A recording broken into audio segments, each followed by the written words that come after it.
नमस्कार दोस्तों, grow mutual fund ने एक नया एनएफओ जारी किया है। आइए आज के इस वीडियो में इसके बारे में डिटेल में बातें कर लेते हैं। अगर आपको कोई क्वेरी होती है या हमारे साथ जुड़ के निवेश करना चाहते हैं, हमारा व्हाट्सअप नंबर है, तो हमसे संपर्क कर सकते हैं। बेसिकली एनएफओ का नाम है grow Nifty 500 momentum 50 ETF FOF fund. FOF का मतलब होता है फंड ऑफ फंड। तो चलिए इसके बारे में डिटेल में बातें कर लेते हैं।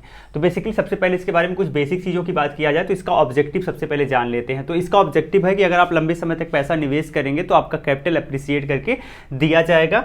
इसके साथ ही साथ यह इन्वेस्ट करेगा equity and equity related instrument में, और ये फोकस्ड होगा निफ्टी 500 मोमेंटम 50 को।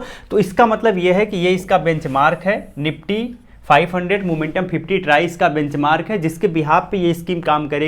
इसके परफॉर्मेंस के बिहाफ पे इस स्कीम का परफॉर्मेंस मेजर किया जाएगा। बट दोनों में थोड़ा सा डिफरेंस ये रहेगा कि हो सकता है कि दोनों के रिटर्न में थोड़ा सा डेविएशन देखने को मिले। अगर ऐसा होता है तो उसका रीज़न होता है ट्रैकिंग एरर। तो ट्रैकिंग एरर जितना ज़्यादा रहेगा, रिटर्न में डेविएशन उतना ज़्यादा देखने को मिलेगा। और ये कोई आपको एश्योरेंस प्रोवाइड नहीं करता है कि ये जो स्कीम का ऑब्जेक्टिव है फुलफिल हो ही जाएगा। तो ये सारी चीज़ें भी आपको ध्यान रखना है।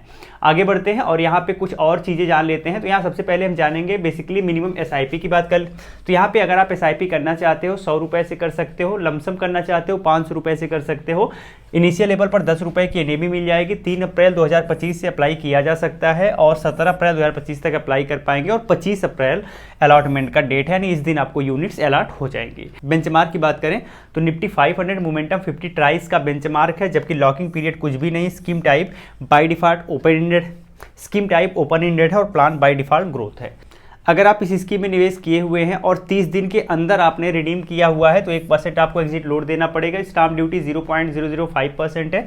रिस्क बहुत ज़्यादा है। कैटेगरी एफओएफ डोमेस्टिक है, यानी फंड ऑफ फंड डोमेस्टिक है। फंड मैनेजर मिस्टर निखिल सतम है और प्लान डायरेक्ट है रेगुलर दोनों मिल जाएगा। मिनिमम इक्विटी में एक्सपोजर 95% रखना जरूरी है। मैक्सिमम 100% तक रखा जा सकता है और एक्सपेंस रेशियो अप टू 1% है, जो कि एयूएम के बढ़ने के साथ कम हो जाएगा।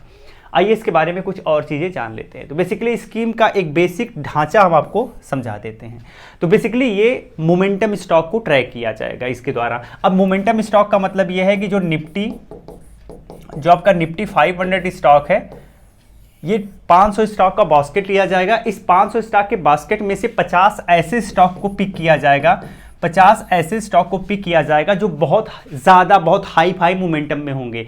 अब इसके लिए इनके 6 से 12 महीने के परफॉर्मेंस को भी मेजर किया जाएगा कि 6 से 12 महीने के पीरियड में इनकी प्राइस किस तरीके से मूव कर रही है और अभी टोटल 500 में सबसे ज़्यादा पीक पर किसका मोमेंटम है। ऐसे 50 स्टॉक को पिक कर लिया जाएगा जिनमें सबसे टॉप मोमेंटम हो और उनमें निवेश किया जाएगा। तो ये इसका एक बेसिक स्ट्रक्चर है। अब ये जो स्कीम है ना, ये चूंकि इंडेक्स फंड को ट्रैक करेगी तो इंडेक्स फंड इसी बिहाफ पे, इसी स्ट्रेटजी के बिहाफ पे बनाया हुआ है और उसी के बिहाफ पे ये स्कीम भी काम करेगी। ये चीज़ आपको ध्यान रखना है। तो मोमेंटम पर ज़्यादा फोकस है। अब ये जो मोमेंटम पर भी फोकस करेगा, ये अपवर्ड मोमेंटम पर फोकस करेगा, यानी मार्केट में जब प्राइस बढ़ना स्टार्ट हो रही है, इस अपवर्ड मोमेंटम को कैप्चर करने का प्रयास किया जाएगा।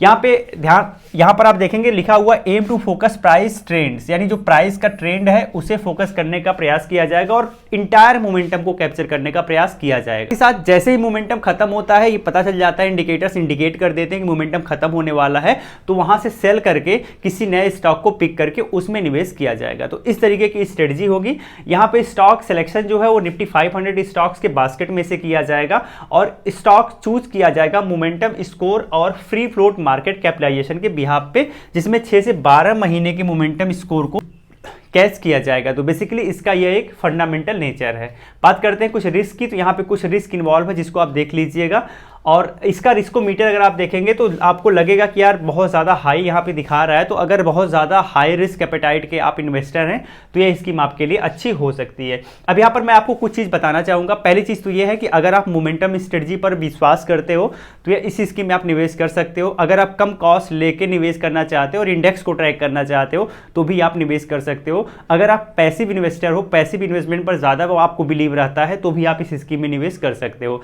लेकिन एक चीज़ बताना चाहूँगा कि ग्रो के बहुत सारी स्कीम जो हैं वो अंडर परफॉर्म करती है, यानी बहुत अच्छा खासा परफॉर्म नहीं करती हैं। तो अगर पिछली कुछ स्कीमों के हिसाब से देखा तो कोई गारंटी नहीं है कि ग्रो का ये एनएफओ भी अच्छा फ्यूचर में परफॉर्म करेगा ही करेगा। तो यहाँ पे रिस्क थोड़ा सा आपका ज़्यादा इन्वॉल्व होता है, ज़्यादा बढ़ जाता है। तो मेरे हिसाब से अगर आपको निवेश करना है इस टाइप की थीम में तो आपको बहुत सारी पहले की थीम मिल जाएंगी, जिनमें सबसे अच्छी जो थीम आपको लगे उस थीम में आप निवेश कर सकते हैं। वह इस एनएफओ में निवेश करने से ज़्यादा बेटर ऑप्शन हो सकता है। बाकी आपकी मर्जी, निवेश करने के पहले अपने फाइनेंशियल एडवाइजर से सलाह जरूर ले लीजिए। अगर आपको कोई भी डाउट हो अपने पोर्टफोलियो को लेके या फिर किसी स्कीम को लेके या फिर आप बेस्ट स्कीम प्राप्त करना चाहते हो, ये सारे डाउट आपके क्लियर किए जा सकते हैं। ये मेरा व्हाट्सएप नंबर है, आप यहाँ से संपर्क कर सकते हैं। जय हिंद।